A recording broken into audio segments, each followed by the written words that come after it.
nandun tayo sa pang-apat na kabanata sa serye ni Samuel. Yan. Nagiging very interesting yung ating talakayan kasi hindi siya, sa akin, hindi pangkaraniwan kasi mga nangyayari dito.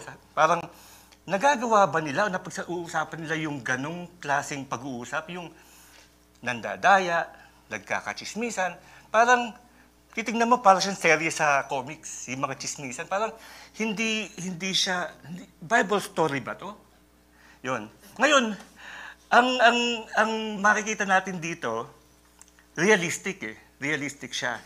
Hindi siya yung parang marami tayong story na para yung sugarcoat, para lang ma-experience, para ma-appreciate ng mga nagbabasa. Ngayon ito, hindi eh. Walang tinatago. Kasi gusto nang nagsulat nito na ito yung totoo na nangyayari. Ngayon, ang mga mga katauhan dito, totoong mga tao to na nagkakamali, na pinapatawad at nakikita nila sa huli, ay, kailangan ko pala ang Diyos. Ngayon, bago tayo magtuloy dun sa unang aklat, itong pangapat na kabanata, meron muna akong gustong ibahagi sa inyo. Dali. Okay, so nandun po tayo bago tayo magtuloy dyan, gusto ko munang i-share ito sa inyo, no? Kasi, nung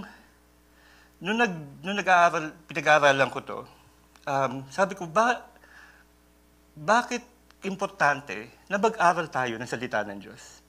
Ngayon, meron akong napanood na isa sa mga pastor na pinapanood ko. Sabi niya, basahin mo yung Psalm 119 verse 165 o yung awit 119 verse 165. Nais ko makita natin yung kahalagahan nung mag-aral tayo ng salita ng Diyos. Dahil importante ito dun sa ating pang-araw-araw na pamumuhay katabi natin ng Panginoon. Ang sabi dito, dakilang kapayapaan ang tinatamo nila na nagsisiibig ng iyong kautusan at sila'y walang kadahilan ng ikatitisod.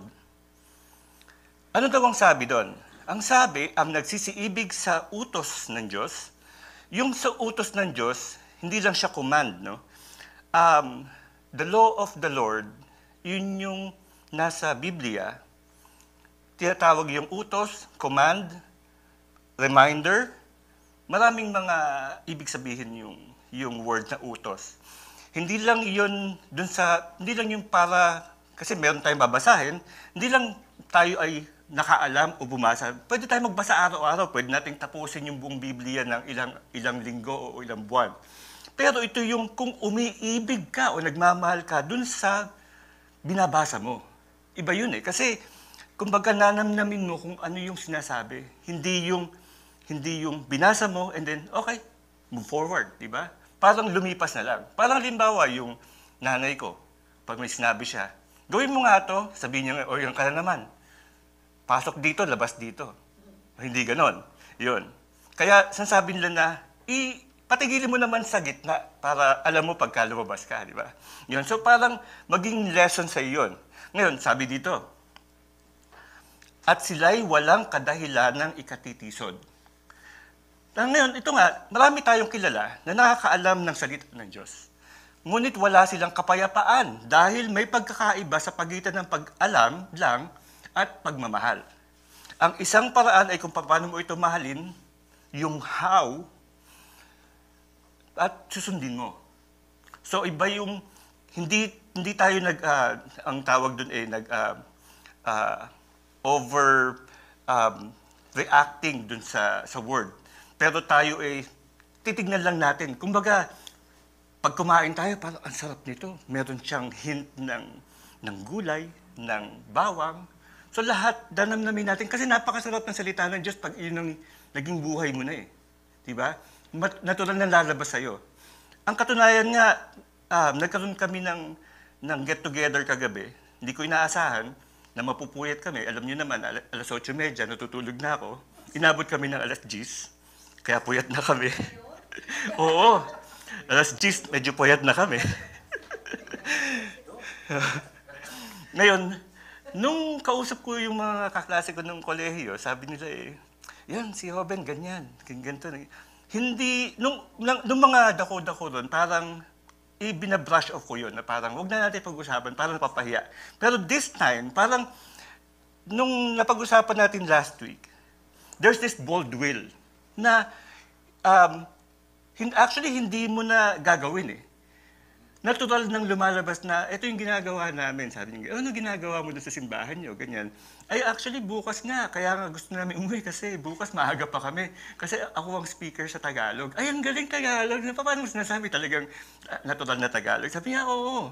Hindi pwedeng Taglish. Pwede rin naman. Kaya lang, hanggat maaari, maipahayag namin na diretsong Tagalog. Kasi yung mga nakikinig sa atin, hindi naman lahat nakaka-catch ng mga ating mga salita na minsan may lang tayong English na hindi naman nila maintindihan. Kaya hanggat maaari, idire-diretso natin. Tsaka sabi ko, sakripisyo ko na lang yun na ako'y nagtatranslate. Sabi ko ganyan. Kaya yung sabi ko, yung kapatid ko nga na pinakabunso, sabi ko, binigyan pa nga ako ng Tagalog na Biblia eh. Sabi niya, hindi galing, no? Sabi, meron palang yung pang-pastor na Biblia. Meron, sabi ko ganyan.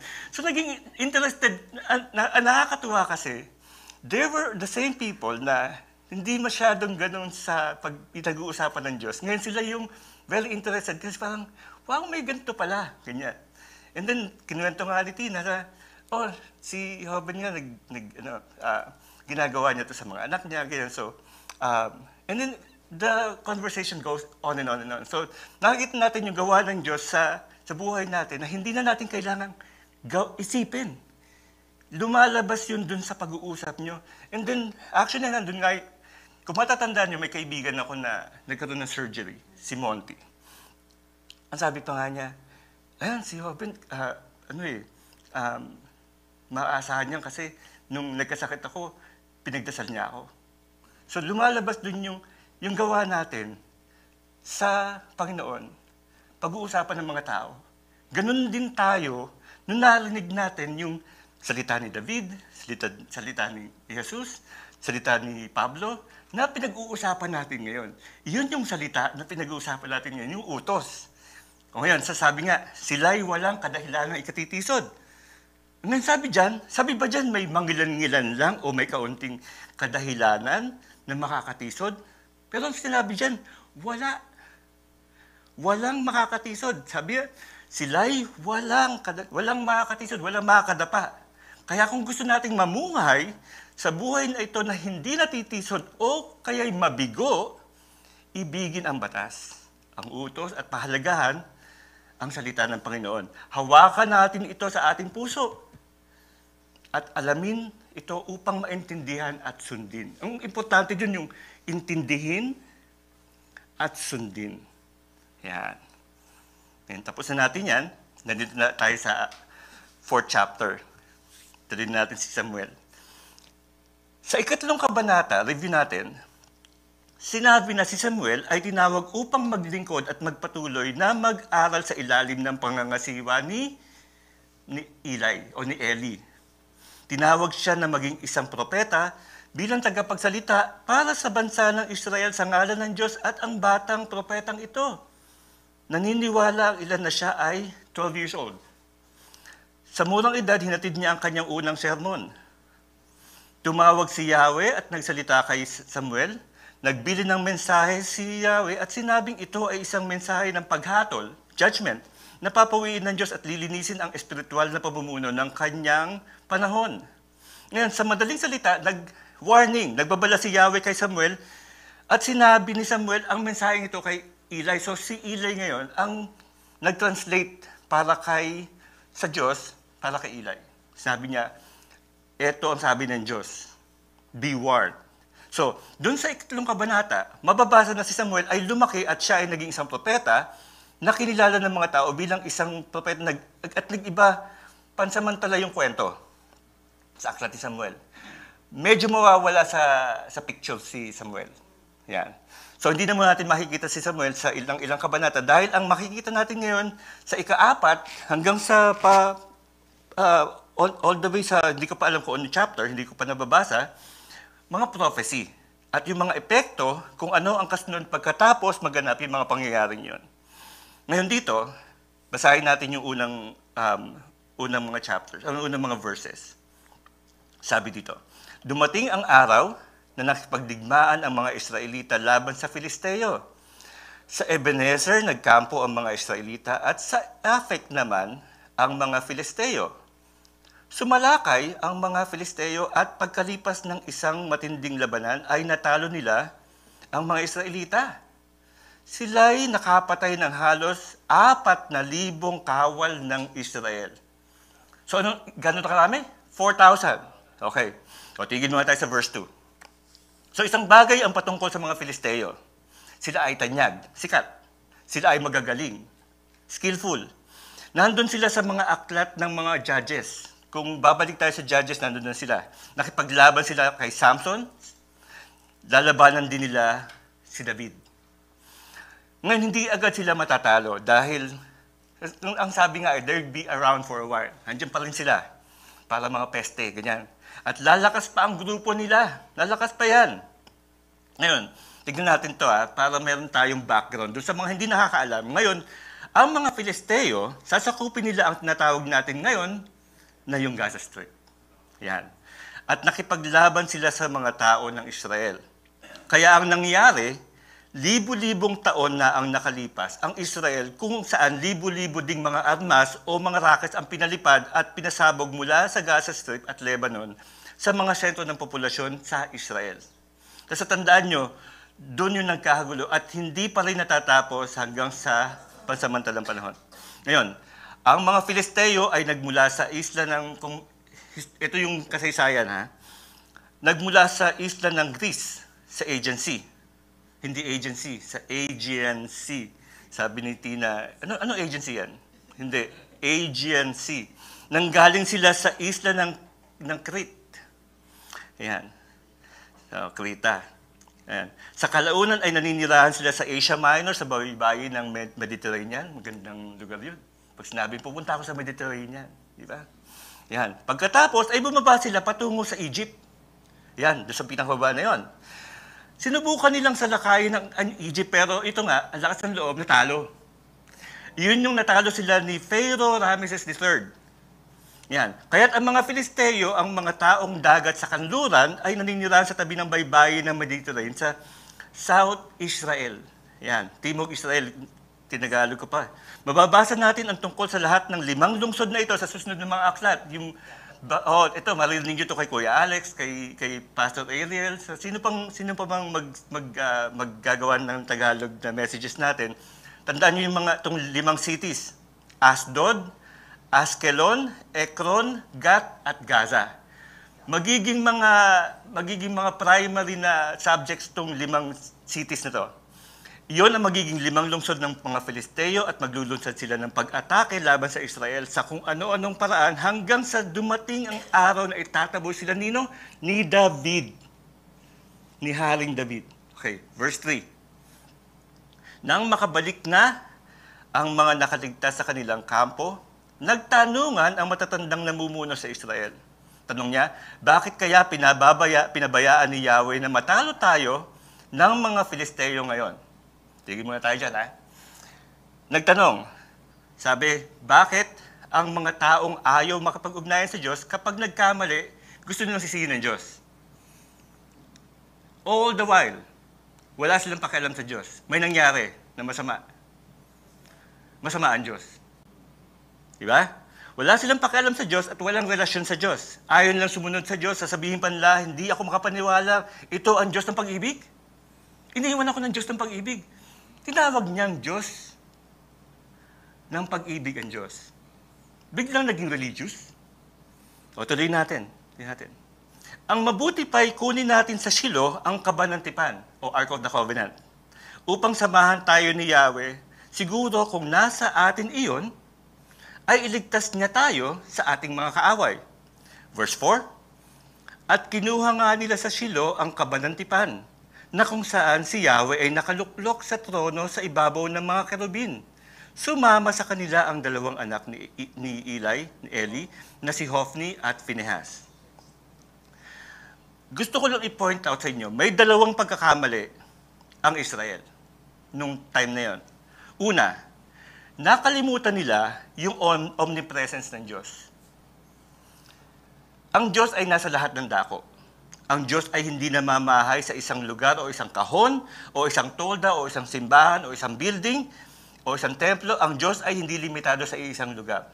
Nag-usap nga kami ni Pastor Jun kahapon, sabi nga niya, mukhang naging God in the box siya, hindi Jack in the box. Naging God in the box daw. Yan. Yun nga yun ang pagkakamali nila. Sabi sa mga awit 139, sabi, saan ako paroroon na mula sa iyong espiritu? O saan ako tatakas na mula sa iyong harapan? Ang sagot, wala. Kahit saan, makikita niya ako ng Diyos. Ibig sabihin, anywhere, nandiyan lang ang Diyos. Diba? Ang Diyos ay nasa lahat ng dako, nakalimutan na nila yon. Ang pangalawang pagkakamali ito, pinalit nila ang relasyon sa relihiyon. Ano importante sa atin? Relihiyon o relasyon? Relasyon. Ayan. Kasi napaka-importante na ikikip natin yung relihiyon, nakalimutan natin yung relasyon sa Diyos. Natuon tayo dun sa mga ginagawa natin para sa relihiyon, pero nakalimutan natin makipag-ugnayan sa Diyos. Hindi nila pinag-uusapan ng Panginoon. Pinag-uusapan nila ang kaban ng tipan, o yung Ark of the Covenant. Ang arko, sabi, pag ito'y dumating, yan. Pag ito'y nasa harapan natin, ito, yan. Pero, hindi yung kapag siya ay dumating. Kapag siya ay naparito. Ang layo nung ito sa siya, di ba? Spelling na lang, ibang-iba na, di ba? Ginawa nilang anting-anting ang kabanantipan. Isang anting-anting, isang swerte. Di ba? Hanggat nasa gitna nila, sabihin nila, ligtas tayo, nasa gitna natin itong box na to. Di ba? Parang mga taong tumitingin sa isang bagay at sumasamba sa isang mga mapakrus man o estatwa. Naalala ko yung isang kwento ng isang magnanay. May isang mami, nagdadrive siya. Meron siyang isang rebulto sa harapan ng kotse. So may dashboard niya. Sabi ng anak niya sa likod, sabi niya, Mami, bakit may statue dyan sa dashboard mo? Yan. Sabi ng nanay, yan ang pinagpalang birhen, anak. At poprotektahan niya tayo. Sambit ng bata, Nanay, Mami, tingin ko magkakaroon tayo ng mga problema sa kalye. Sabi niya, bakit mo naman nasabi yun? Kasi mali yung direksyon ng tingin niya, nakaharap siya sa atin. Di ba dapat sa harap siya nakatingin para nakikita niya yung kalsada? Baka madapat, baka maran tayo. Yan. Yan. So yun yung palagay ng bata. Ito na yung palagay ng ina, parehas lang mali. Kasi hindi naman talaga yun ang bibigay sa kanila ng kaligtasan. Di ba? Yan. Ngayon, verse 5 na tayo. Verse 5 sabi, napasigaw sa tuwa ang mga Israelita nang dalhin sa kanilang kampo ang kabanantipan. Halos nayanig ang lupa sa lakas ng kanilang sigawan. Nang marinig ito ng mga Filisteo, tinanong nila, bakit kayo napakaingay sa kampo ng mga Hebreo? Nang malaman nilang nasa kampo ng mga Israelita ang kabanantipan ni Yahweh, natakot sila. Sinabi nila, may dumating na mga Diyos sa kampo ng mga Israelita. Nanganganib tayo ngayon. Ngayon lamang nangyari ito sa atin. Kawawa tayo. Sino ngayon ang makakapagligtas sa atin sa mga makapangyarihan ng Diyos? Ito ang mga Diyos na nagpahirap sa mga Ehipsyo sa pamamagitan ng iba't ibang salot. Stop muna tayo sa verse 8. Nung ang mga Israelita sa Numbers 13, sa verse 13, sa chapter 13, nagpadala sila ng 12 spies sa lupain. Bumalik sila at 10 ang nagbigay ng report. 2 lang ang nagbigay ng mag-ayos na report. So out of the 12, 2 lang ang maayos. Sinabi ng 10 na nagbigay ng masamang ulat, sabi nila, naku, napakalaki ng mga tao doon. Higante. Higante. Sila ay mga higante, tayo tipaklong lang. Yun yung term nila, tipaklong lang sila. So sa paningin nila, sila ay tipaklong, ito mga higante, natakot. Sabi nila ngayon, hindi tayo papasok. Huwag tayo matake. Nagpag-alagala sila sa loob ng 38 taon sa pag-aakala nila na hindi dapat sila matake dahil may mga higante. Yan. Ngayon, nang sila ay pumasok sa lupain, pagkaraan ng ilang salinlahi ay namatay, pinagnubayan sila ni Joshua. Yun yung tayo ni Joshua. At ang unang lugar na pinalibutan nila ay ang lungsod ng Jericho. Nagpadala ng 2 spies. Kalimutan na yung 10. Kasi yung 10, lagi silang may bad report. Actually, kalauna, namatay yung 10 na yun. Yun. Napeste. Kalauna, namatay na nga. Ang kailangan lang naman talaga yung 2 magaling na mag-report. Ayan. Kaya, yung 2 spies nagpunta sa Jericho, punta sa bahay ni Rahab. Si Rahab ngayon, sabi sa kanila, ang katotohanan kung ano ang iisip natin sa Canaan, ito yun eh. Ito ang dapat mo maisip. Pwede ka na umatake kasi mali yung tingin mo. So sa loob ng 38 taon, sinabi ng mga Israelita, sabi, ulit-ulit, kami ay tipaklong. Yan. Hindi namin kaya yun ang paningin nila. At ang katotohanan, mali. Hindi yun totoo. Ang katotohanan ay, ang mga Kananita ay natakot lang. Actually, natakot sa mga Israelita. Dapat ay umatake na sila. Ngunit nasayang nila ang 38 taon. Ang buong henerasyon ay namatay sa ilang dahil hindi sila naniwala. Sa maling akala, nasayang ang 38 taon. Pero syempre, alam natin na mayroong plano ang Diyos. Kaya nangyayari yun. Verse 9 tayo. Sabi, mga kababayan, lakasan natin ang ating loob. Magpakalalaki tayo upang hindi tayo matalo at maalipin ng mga Hebreo tulad ng pang-alipin natin sa kanila. Lumaban tayo. Verse 10, lumaban nga ang mga Filisteo at ang mga Israelita ay natalo na naman. Ang napatay sa kanila ay 30,000. 30,000. At nagkanya-kanyang takas pa uwi ang mga natira. Kanya-kanyan sila. Kaya, ito, 4,000 yung namatay nung una. 30,000 yung sumunod ngayon. Madaling imat yan, 34,000. Ngayon, kaya, tuloy natin muna, nakuha ng mga Filisteo ang kaba ng Diyos at kanilang pinatay ang 2 anak ni Eli na sina Hofni at Phinehas. Naku, patay. Verse 12. Nang araw rin yun, isang Benhaminita ang patakbong dumating sa Shiloh mula sa labanan. Bilang tanda ng kalungkutan, pinunit niya ang kanyang damit at nilagyan niya ng lupa ang kanyang ulo. Masamang sinyales pag may nakita kang ganon. Yung kapag may nagluluksa, pinupunit nila ang kanilang damit, nilalagyan ng dumi ang kanilang ulo. Actually, nung namatay yung tita ko, yung tito ko, kapatid ng mami ko, nakita ko siya, nagpunit siya ng damit. Hindi ko alam noon kung iyon ba ay kaugalian, pero nakita ko siya dahil dun sa kanyang pagluluksa. Nagagalit siya, pinunit niya yung damit niya, tapos dumapa siya kasi hindi pa kami sementado yung kalye namin dun sa lupa. So, nakikita ko dun yung natural na demeanor ng tao pag nagluluksa. Yung sobrang lungkot nila, hindi na kaya ng luha nila yung kanilang pakiramdam, yung kanilang emosyon. Yan. Kaya kung makakita ka ng lalaking gano'n na may punit at na damit at dumi sa kanilang ulo, masamang balita yon. Bad news. Bad news talaga yon. Ayun. Kaya itong mga tao, yung Benjamin, nag-aabang lang sila, sabihin nila, naku, ito na ang bad news. May dumarating. Ito na yung bad news. Yan. Verse 13. Si Eli, nakaupo noon sa kanyang upuan sa tabindaan. Naghihintay din ng balita. Nakatanaw sa malayo, naghihintay nga ng balita. Nag-aalala siya dahil sa kaban ng Diyos. Yun ang iniisip niya. At nang ibalita ng Benhaminita ang nangyayari, nag-iyakan lahat ang tagalunsod ng Shiloh. Narinig ito ni Eli at tinanong niya, bakit nag-iiyakan ng mga tao? Lumapit kay Eli ang Benhaminita at binalita ang nangyari. Verse 15, noon ay 78 taon na si Eli at hindi na siya nakakakita.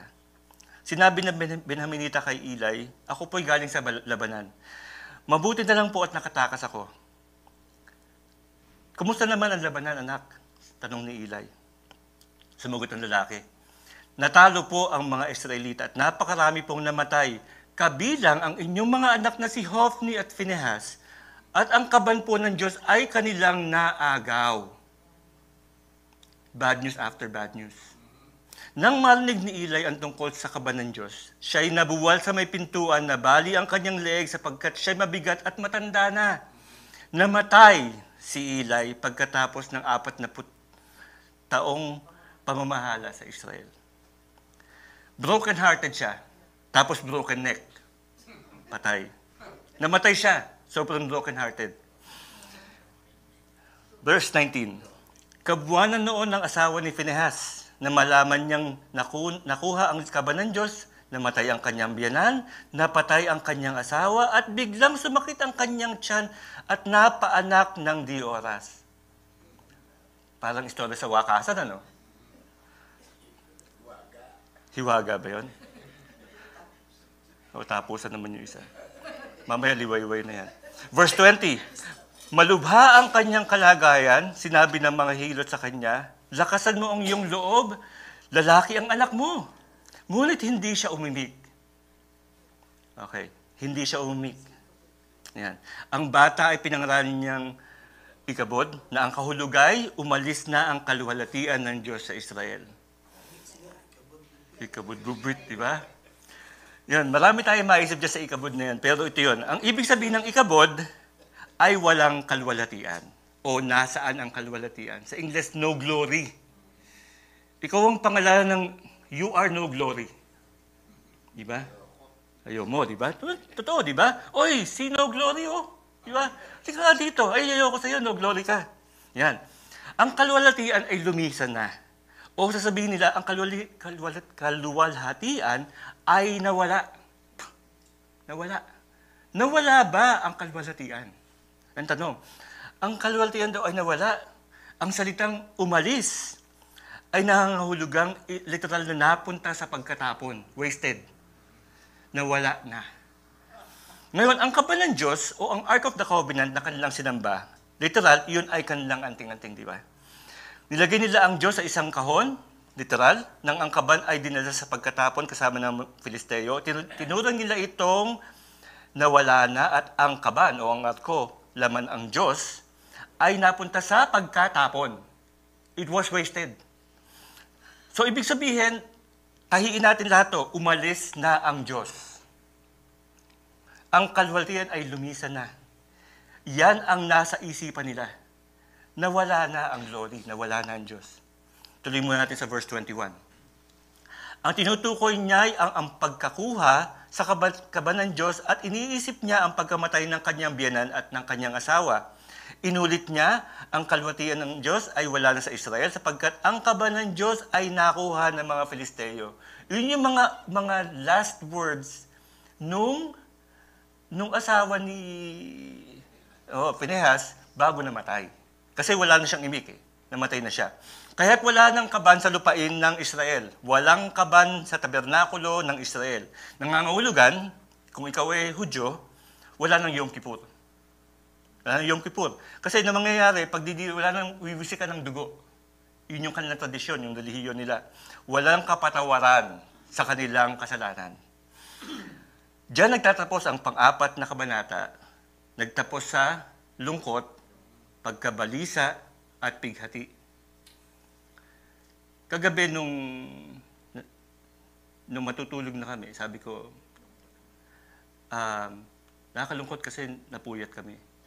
Hindi, nakakalungkot at maghanap ako nung itim na polo kasi parang yung tugma dun sa yung nagluluksa. Actually, hindi totoo.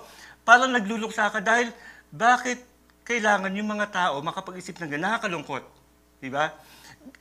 Binabagay natin yung ating pag-iisip dun sa pagkabalisa. Hindi eh. Hindi dapat.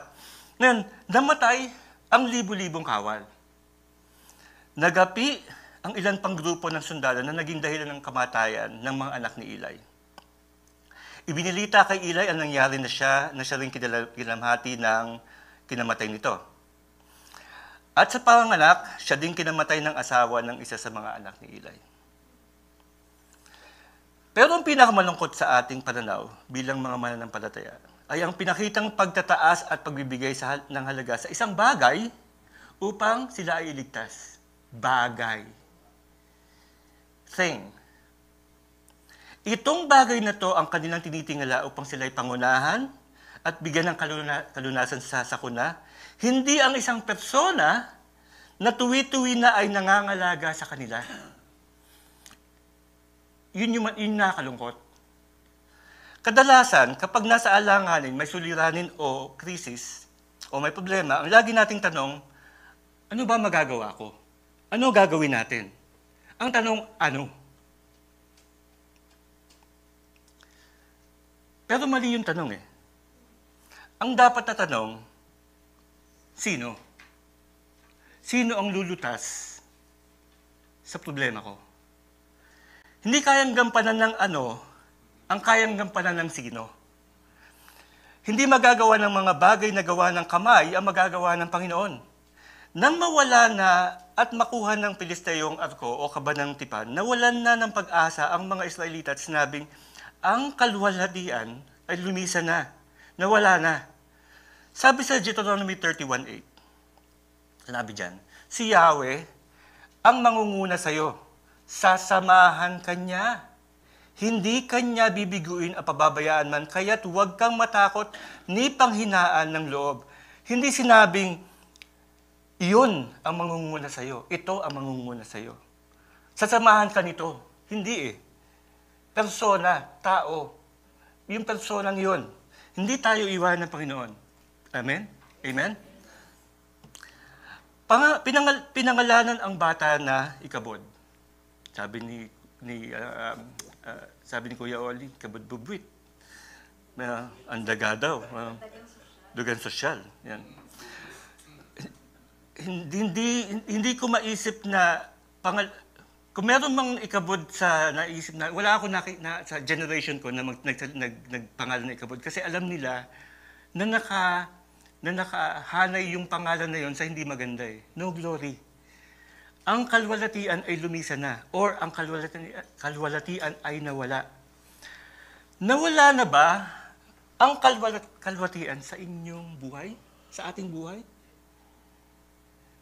Pinagkakasya ba natin ang Diyos sa isang sukat ng isang arko o kaban katulad ng ginawa ng mga Israelita? Nilalagay lang ba natin siya sa isang tawag dito, patungan o glass box? Hindi, di ba?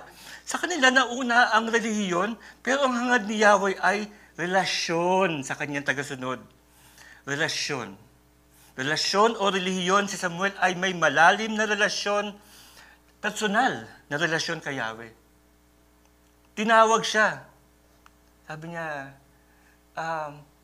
Padre Eli, ikaw ba yung tumatawag? Tapos, hindi ako yun, anak. Tulog ka na uli. Tapos may tumawag uli. Samuel. Tapos nagising siya uli. Ito yung sa chapter 3. Tinatawag siya. So meron silang personal na relasyon. Lahat tayo ay tinawag sa isang malalim at personal na relasyon sa Diyos sa pamamagitan ng kanyang anak na si Jesucristo. Iyon yung nagtatali sa atin. Huwag kaya nating maging anting-anting o amulet o yung isang larawan o isang bagay, isang lugar na binibisita ang pananalig sa Diyos. Pupunta muna ako sa ganitong lugar kasi magsasakripisyo ako. Pero pagkatapos nun, balik na naman sa dating buhay. Diba? Kung baga may oras lang para maging banal.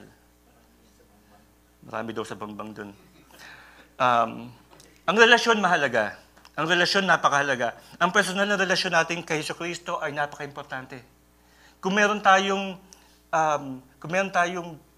number one sa ating buhay, yun yung relasyon. Mawala na yung lahat. Hindi ko sinasabing mawala yung mga relasyon natin sa pamilya natin. Kasama yan eh. Sumusunod yan eh. Pag meron tayong relasyon na ganyang kapersonal sa Panginoon, susunod lahat. Maganda, sabi nga sa kanta, maganda mangyayari sa'yo pag meron kang ugnayan kay Jesucristo.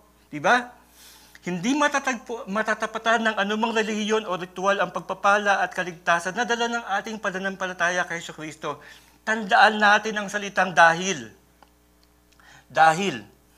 At iwasan ang salitang para. Hindi tayo naglilingkod o sumasamba para makamit ang ating mga hinihiling. Hindi. Hindi tayo gumagawa ng sumusunod sa kautusan ng Diyos para sagutin ang ating mga dasal. Hindi tayo nakikinig at nag-aaral ng salita ng Diyos para mabigyan ng gantimpala. Lahat ng yan ay dahil tayo ay minahal ng Diyos. Siya ang nauna sa atin. Hindi tayo yung nauna sa Kanya. Minahal niya tayo bago tayo gumawa ng to. At ginagawa natin to natural sa atin. Natural sa atin. Tayo ay may kakulangan, mahina tayo ay nagkakasala at hindi natin kayang isalba ang sarili natin. Maaway ng Diyos.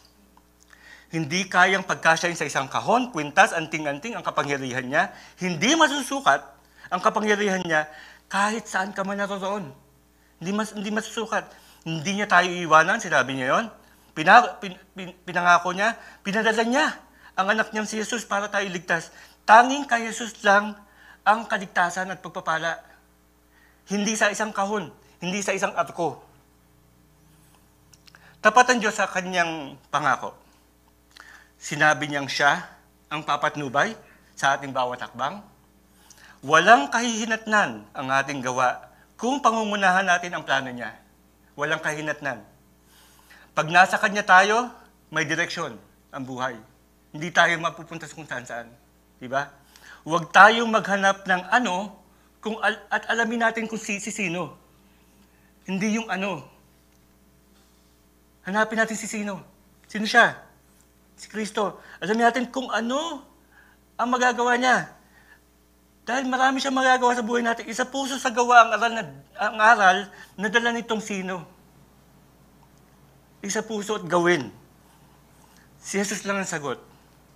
Siya lamang ang solusyon ng ating kaligtasan. Amen? Tayo manalangin.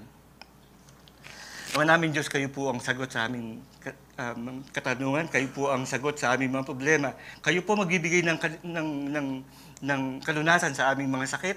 Kayo rin po magbibigay ng kasagutan sa sangkatauhan. Hindi lang naman po nalalaman ng karamihan kung ano po ang meron kayo, pero ito po yung tawag niyo sa amin.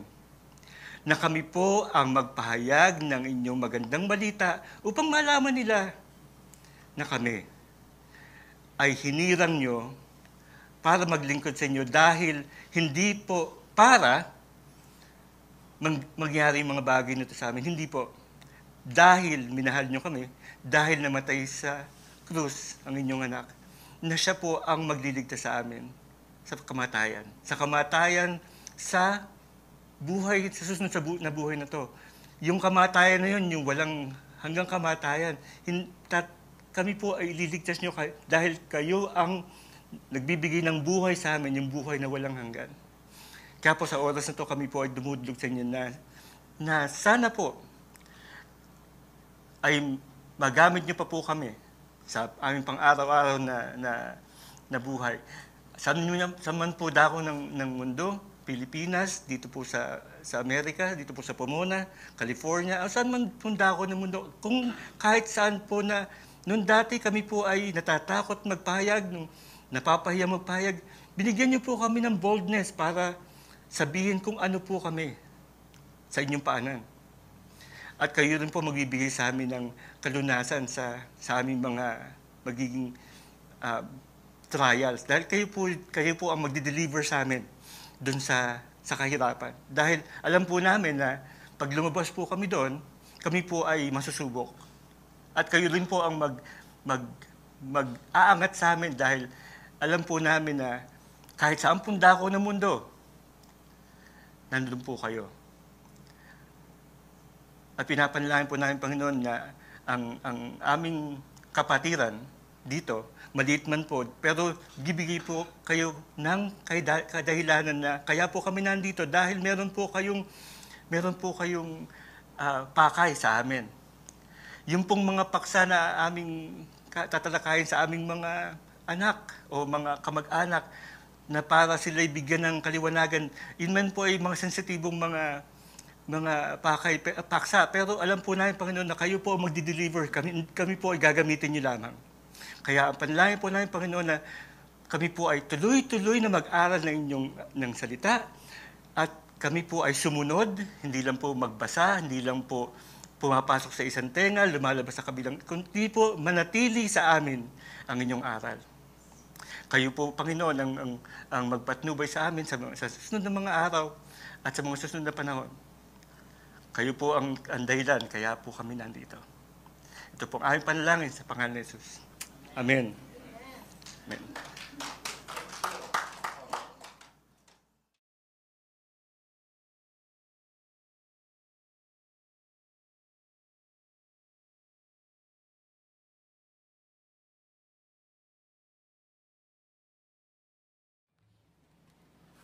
Ang sabi, may magandang mangyayari sa atin pagka tayo ay dumulog kay Jesus. Hindi nagbibiro ang Diyos. Ang pangako niya ay nakapako sa sa sa bundok ng Golgotha. Hindi siya hindi walang nababago sa plano niya. Tayo ay hinirang para maglingkod. At itong umaga tayo dumulog sa Panginoon. Salamat, Panginoon, sa inyong mga salita. Salamat sa inyong biyaya. Salamat sa inyong pangako na walang kupas. Mahirap ilagay sa salita ang inyong pangako. Kami po ay kulang yung aming pagiging tao para ipahayag ang inyong kabutihan. Salamat, Panginoon, binibigyan niyo kami ng inyong salita para maipahayag namin yung buhay na walang hanggan. Kayo yung nagbigay sa amin ng dahilan para mabuhay. At itong maga kami po ay dumudlog sa inyo para bigyan niyo po kami ng lakas, ng tenga na makakarinig at makakapagtulak sa amin para kami po ay gumawa. Para dahil sa inyong pag-ibig, gagawin po namin ito. Hindi po dahil may mangyayari sa amin. Dahil nangyari na po kaya po namin ginagawa mga bagay ito. At kami po ay hindi lang matuto, kundi maging masunurin sa inyong salita. Ito po ang aming panalangin sa pangalan ni Jesus. Amen. Magandang umaga po sa inyong lahat. Magandang umaga po.